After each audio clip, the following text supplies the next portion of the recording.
ఒడిశాలోని రుషికుల్య బీచ్లో అరుదైన ఆలివ్ రిడ్లే తాబేళ్లు దాదాపు 7 లక్షలకు పైగా ఈ తాబేళ్లు తీరానికి వచ్చి గుడ్లు పెట్టాయని అధికారులు చెప్పారు.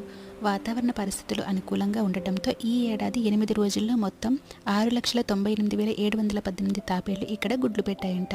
ప్రపంచంలో అత్యంత తక్కువ పరిమాణంలో ఉండే తాబేళ్లు ఇవి సముద్ర తీరానికి వచ్చి ఇక్కడ ఇసుకలో గోతులు తవ్వి వాటిలో గుడ్లు పెడతాయి. ఒక్కో తాబేలు 100కి పైగా గుడ్లు పెడుతుంది. ఆలివ్ రిడ్లే తాబేళ్లు కవచంపై ఉన్న ఆలివ్ గ్రీన్ కారణంగా వీటికి ఆ పేరు వచ్చింది. వీటి సంఖ్య క్రమంగా తగ్గుతున్న కారణంగా వరల్డ్ కన్జర్వేషన్ యూనిట్ వీటిని ప్రమాదంలో ఉన్న జీవుల జాబితాలో చేర్చింది. ఈ తాబేళ్లకు గుండె ఆకారపు షెల్ ఉంటుంది. అలాగే ఇది గూడు కట్టుకునే ప్రక్రియను అరిబాడ అంటారు.